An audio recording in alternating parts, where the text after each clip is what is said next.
इक्ष्वाकु वंश में त्रिशंकु नाम के एक राजा हुए थे, जिनकी सशरीर स्वर्ग जाने की इच्छा थी, जिसके लिए उन्होंने महर्षि वशिष्ठ से यज्ञ करने को कहा।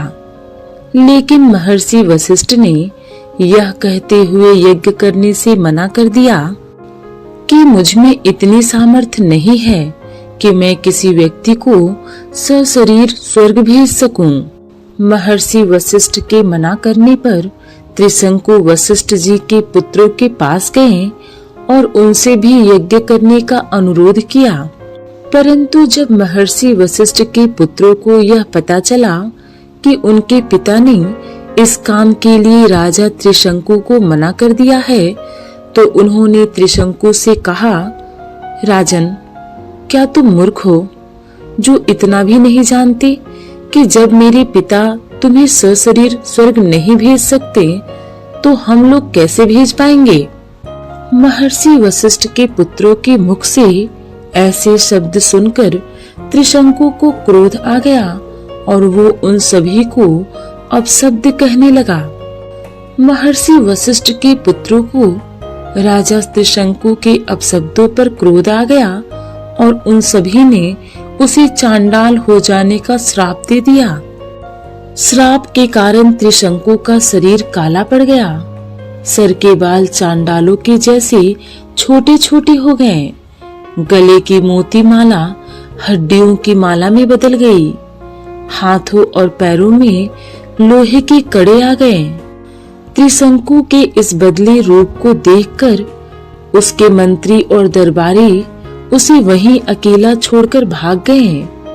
लेकिन इतना सब कुछ होने के बावजूद भी त्रिशंकु ने सशरीर स्वर्ग जाने की इच्छा का परित्याग नहीं किया। राजा त्रिशंकु, जो अब चांडाल बन चुका था, अपनी इच्छा लेकर महर्षि विश्वामित्र के पास पहुंचा। विश्वामित्र के आश्रम में पहुंचते ही सबसे पहले त्रिशंकु ने ऋषि को प्रणाम किया। फिर बोला, हे ऋषि, आप तो महान तपस्वी हैं। कृपया मेरी इच्छा को पूर्ण करने में मेरी सहायता कीजिए। त्रिशंकु की बार बार विनती करने पर महर्षि विश्वामित्र राजी हो गए। बोले, हे राजन, क्योंकि तुम मेरी शरण में आए हो, इसलिए मैं तुम्हारी इच्छा अवश्य पूर्ण करूंगा। इसके बाद विश्वामित्र यज्ञ की तैयारी में लग गए। सबसे पहले उन्होंने अपने पुत्रों को बुलाया और यज्ञ की सामग्री एकत्रित करने को कहा। इसके बाद उन्होंने अपने शिष्यों के द्वारा वन में रहने वाले सभी ऋषि मुनियों को यज्ञ में शामिल होने के लिए निमंत्रण भिजवाया। शिष्यों ने लौटकर बताया कि सभी ऋषि मुनियों ने निमंत्रण स्वीकार कर लिया, किंतु वशिष्ठ जी के पुत्रों ने यह कहकर निमंत्रण अस्वीकार कर दिया और कहा कि जिस यज्ञ में यजमान चांडाल और पुरोहित क्षत्रिय हो, उस यज्ञ में हम लोग शामिल नहीं हो सकते। राजा त्रिशंकु के यज्ञ में आमंत्रण के अवसर पर वशिष्ठ पुत्र शक्ति और विश्वामित्र के मध्य विवाद हो गया। विश्वामित्र ने शक्ति को श्राप दे दिया और उनकी प्रेरणा से रुधिर नामक राक्षस ने शक्ति ऋषि को खा लिया। महर्षि वशिष्ठ के दूसरे पुत्रों को भी उसने खा डाला। महर्षि वशिष्ठ का एक पुत्र भी नहीं बचा। महर्षि वशिष्ठ क्षमा की मूर्ति थे। उनका सिद्धांत था कि अपने किए हुए कर्म का ही फल भोगना पड़ता है। कोई किसी को मार नहीं सकता। यदि कोई मारता है तो वह अपने किए हुए किसी कुकर्म का परिणाम है। इसीलिए महर्षि वशिष्ठ ने विश्वामित्र आदि से बदला नहीं लिया, क्षमा कर दिया। किंतु धर्म प्राण लोग वंश के क्षय को नहीं सह पाते, क्योंकि इससे पितरों का कल्याण नहीं होता। इसलिए महर्षि वशिष्ठ बहुत उद्गिन हो गए। माता अरुंधति के शोक की सीमा न थी।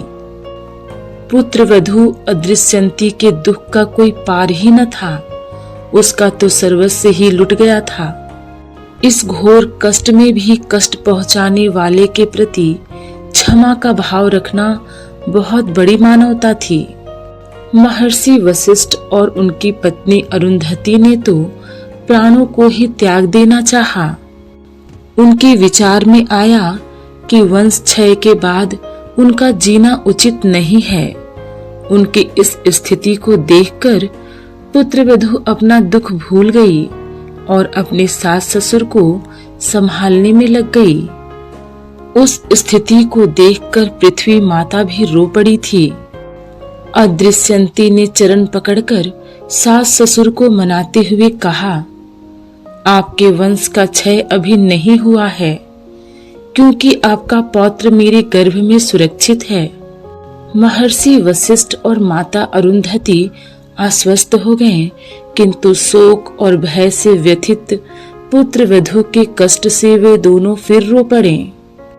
इसी बीच में महर्षि वशिष्ठ के कानों में वेद की ऋचाओं की ध्वनि आने लगी। वह स्वर बहुत स्पष्ट और मधुर था। वे सोचने लगे कि वेदों की इन ऋचाओं का शक्ति की तरह कौन उच्चारण कर रहा है। इसी बीच भगवान विष्णु प्रकट हो गए। उन्होंने महर्षि वशिष्ठ को आश्वासन देते हुए कहा, वत्स, तुम्हारे पौत्र के मुख से ये मधुर ऋचाएं निकल रही हैं।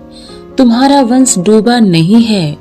शोक छोड़ो, तुम्हारा यह पौत्र सदा शिव का भक्त होगा और समस्त कुल को तार देगा।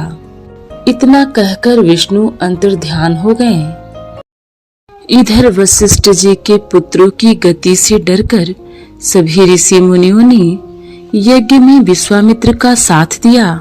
यज्ञ की समाप्ति पर विश्वामित्र ने सभी देवताओं को अपने यज्ञ का भोग ग्रहण करने के लिए आह्वान किया, किंतु कोई भी देवता नहीं आए।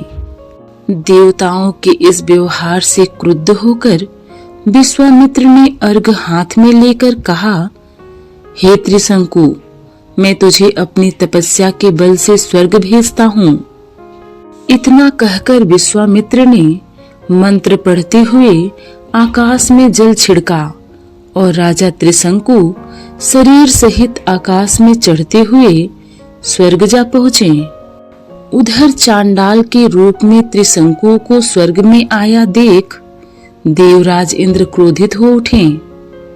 उन्होंने त्रिशंकु से कहा, मूर्ख, तेरे गुरु ने श्राप दिया है, इसलिए तू स्वर्ग में नहीं रह सकता। इंद्र के ऐसा कहते ही त्रिशंकु सिर के बल धरती पर गिरने लगा और विश्वामित्र से अपनी रक्षा की प्रार्थना करने लगा। तब महर्षि विश्वामित्र ने त्रिशंकु को वहीं ठहरने का आदेश दिया।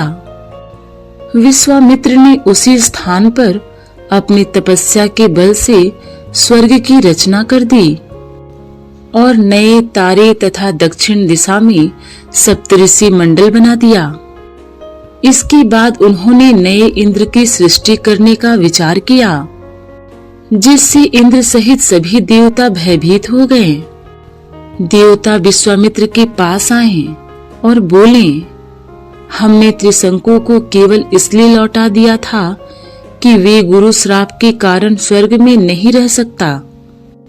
इंद्र की बात सुनकर विश्वामित्र जी बोले कि मैंने इसे स्वर्ग भेजने का वचन दिया है, इसलिए मेरे द्वारा बनाया गया यह स्वर्ग मंडल हमेशा रहेगा और त्रिशंकु सदा इस नक्षत्र मंडल में अमर होकर राज करेगा।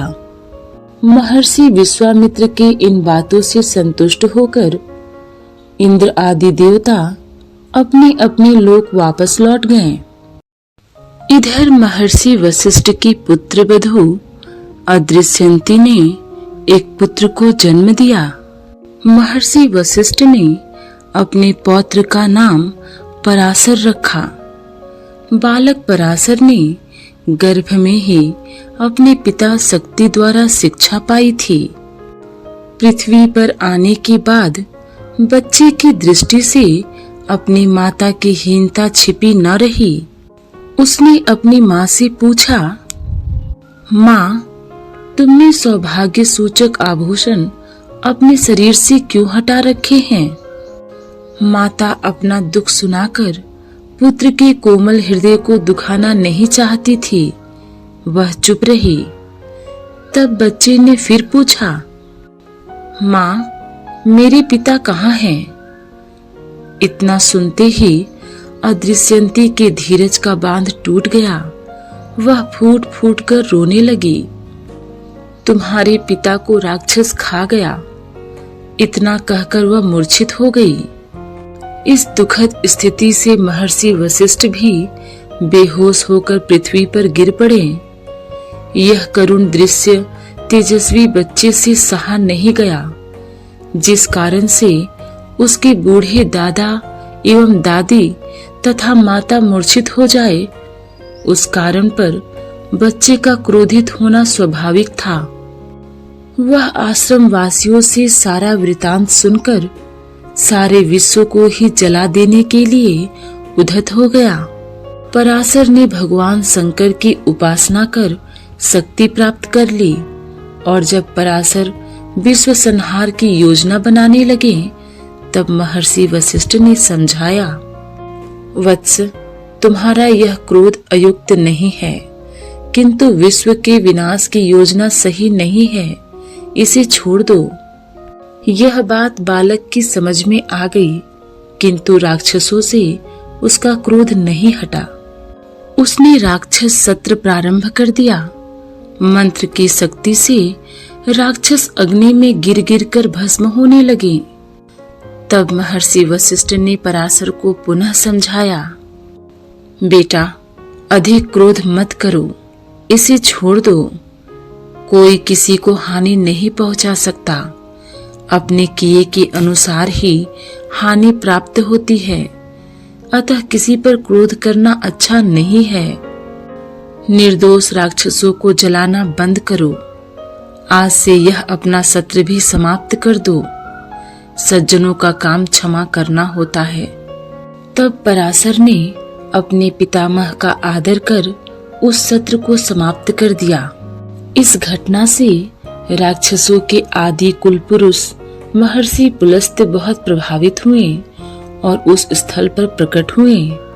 उन्होंने पराशर से कहा, बेटा, क्षमा ग्रहण कर तुमने वैर को जो भुला दिया है, यह तुम्हारे कुल के अनुरूप ही है। मैं तुम्हें आशीर्वाद देता हूँ कि तुम समस्त शास्त्रों को जान जाओगे, और वरदान देता हूँ कि विष्णु पुराण के रचयिता होगे। मेरी प्रसन्नता से तुम्हारी बुद्धि, प्रवृत्ति और निवृत्ति में निर्मलता बनी रहेगी। तब महर्षि वशिष्ठ ने भी पुलस्त्य के इन वचनों का अनुमोदन करते हुए बालक पराशर को साधुवाद दिया। महर्षि विश्वामित्र की अपूर्व तपस्या से सभी लोग चमत्कृत हो गए। सब लोगों ने उन्हें ब्रह्म ऋषि मान लिया, किंतु महर्षि वशिष्ठ की ब्रह्म ऋषि कहे बिना वे ब्रह्म ऋषि नहीं कहला सकते थे। अंत में विश्वामित्र ने महर्षि वशिष्ठ को मिटाने का निश्चय कर लिया और उनके आश्रम में एक पेड़ पर छिपकर वशिष्ठ जी को मारने के लिए उपयुक्त अवसर की प्रतीक्षा करने लगे। उसी समय महर्षि वशिष्ठ की पत्नी अरुंधति के द्वारा एक प्रश्न किए जाने पर महर्षि वशिष्ठ ने विश्वामित्र के अपूर्व तप की प्रशंसा की। क्षमा बल ने पशु बल पर विजय पाई और विश्वामित्र शस्त्र फेंक कर श्री वशिष्ठ जी के शरणागत हुए।